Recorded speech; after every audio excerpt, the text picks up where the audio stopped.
this video I will speak about 8 techniques that I used for shooting video with my Fujifilm X100 camera.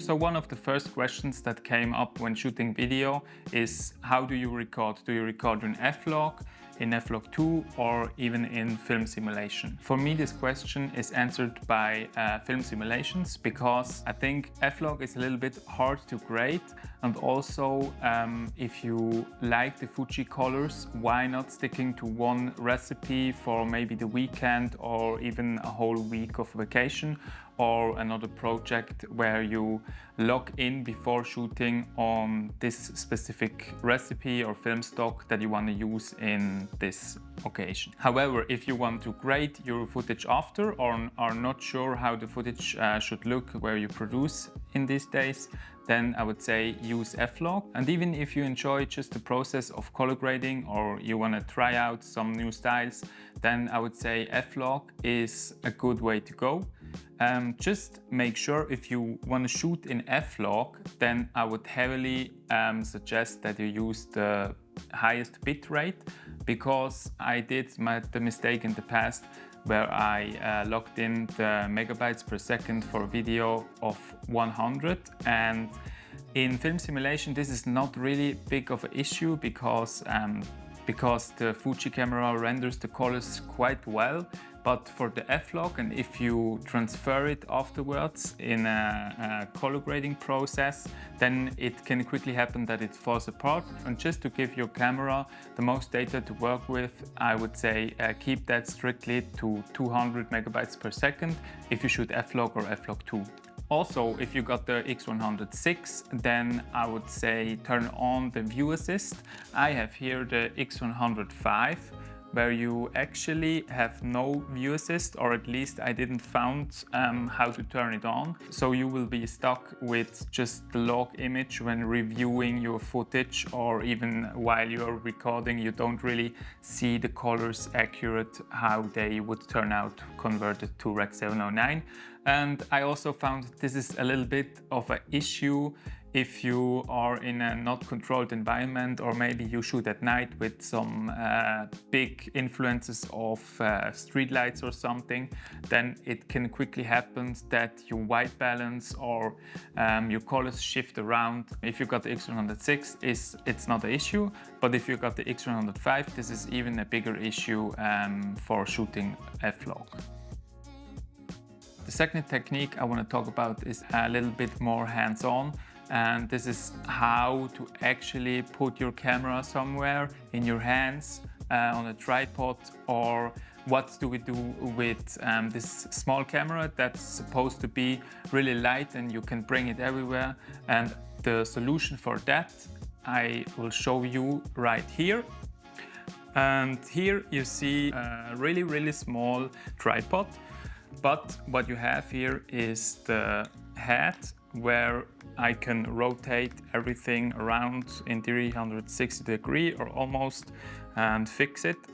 And this first piece, the head, I have from a Joby tripod, a Gorilla Pod, and I can dismount that. And for the legs I have Insta360 stand, where you can actually place it wherever you want to place it, and this gives me enough stability to just put the camera everywhere I wanted to put it, and still be able to rotate the angle of your framing exactly like you want it to be. And my goal with this is really, you have to have a tripod if you got the X100V, because the micro shake is just too heavy and you can't really use the footage without stabilizing it in post.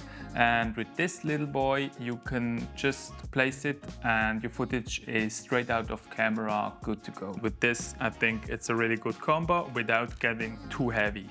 So the third concept I want to talk about is just to have fun, because this camera you really bring with you to have fun, to get creative, and to also be in the moment while shooting and also enjoy your time while you're producing something. And this is a really important concept for me, in particular with this camera, because you don't want to be the camera between you and the experience. And if maybe it's a new thumb grip, it's a new filter, if you got a new camera strap, you test out some new recipes. This is really the reason why we have this camera, and we have to embrace that to the fullest, I think. The next technique I want to talk about is shooting photo and video. So I don't think you have this camera bought strictly to record some video. In the first place, you have bought this camera for taking stills. And switching between these can be a little bit daunting because you have to push the drive button and then switch with the joystick. And I didn't really find a way to route that to some other buttons. Because there are multiple steps. I think this is the issue. You can't do this. It's still manageable, and also I think you aren't actually that slow for switching between these two modes. But there is this one option in the X100VI. The X100V don't have this option, but in the X100VI you can separate your shutter speed and all your camera settings from the movie mode to the stills mode. But I don't like to do this.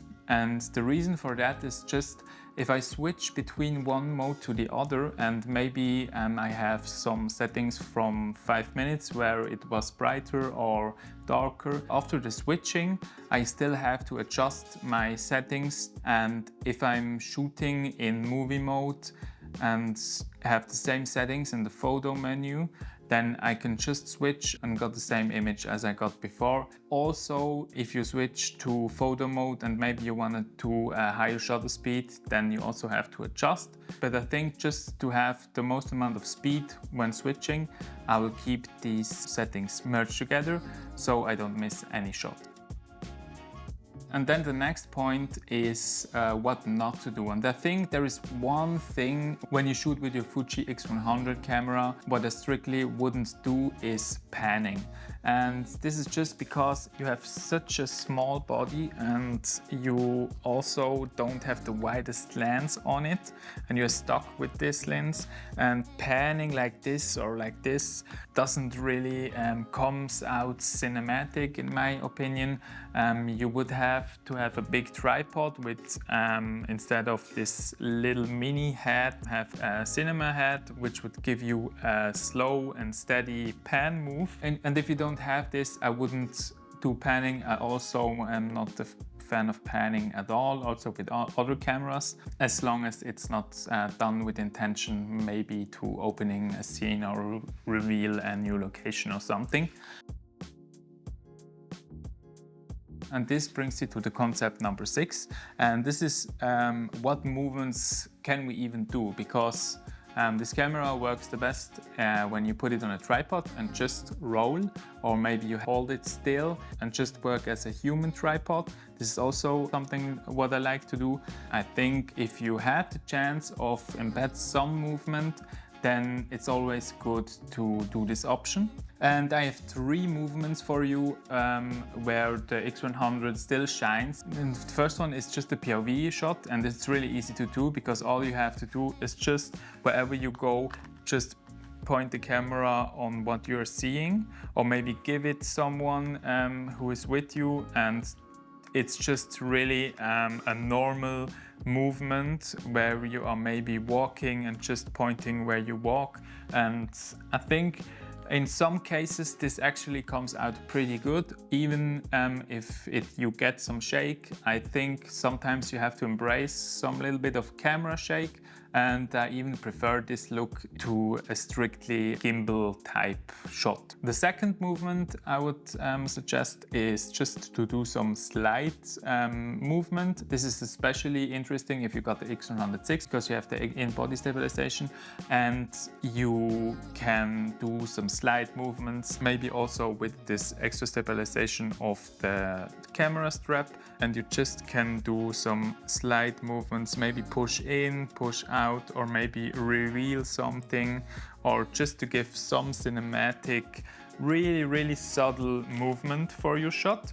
But if you got the X100V, this is a little bit harder to do because you got the micro shake and you have to stabilize it in post. And if you got some foreground elements, this maybe gets a little bit harder as it would be with just a simple frame. But it's still something worth trying out. And the third and last movement I would suggest is, because this camera is so small, you can use just a simple clamp like this to mount it pretty much everywhere you wanted to mount it. And this is just another way of creating some special perspectives which you otherwise couldn't get with maybe a bigger camera. The technique number 6 would be how I expose my images, and here I strictly expose to the right. So I will try to preserve my highlights, and what you really have to do with this camera is just to activate the histogram, and there you exactly see when you are clipping and when you are under or overexposed. I just try to keep everything in the middle as possible, or maybe if I want to have some silhouette shots, I will underexpose that. But for the most part, I try to keep everything, whether clipping to the right nor to the left. But if I have to choose, I always will preserve some highlights, because I think otherwise it can get looking cheap really quickly. And the concept number 8 is how to frame your Fuji angles. Here, my technique that I use is kind of, if you would take some film images, because in film images you don't just walk around and try and get this shot and get that shot. So you observe, and if you see something, you go straight to this angle and check if it's looking good. And with your Fuji camera, you have the advantage of you see what you are filming because of the LCD screen, because it's not analog. And you see it, and then you press roll and just record this one angle. And this also helps you just observe your environment and see where maybe there are some interesting shots you can take. And I think there are 2 ways to get shots like this. The one is that you use your tripod, or even if you got no tripod with you, just set up the camera on a table or on a chair or something and let the camera observe the scenery. And then you can also be in the frame if you maybe film yourself. And the other way would be you hold the camera in your hands and just got the angle that you want to see right out of your hands, and press record while your camera is still in your hands. And also something that I like to do is if I got my camera around my neck just like this, it's really fast to just pull it out and start recording. In like under 2 seconds you can record. And this is interesting for just getting these shots that you wouldn't be able to get with any other camera, because you have a way slower setup time, and also people sees you with your big camera and then maybe change behavior or something. And if this video wasn't deep enough into the Fuji menus, then you can check out this video where I break down all the settings I use, including the recipe I use for shooting film simulation videos. And if you want to know how I color grade these shots, check out this video.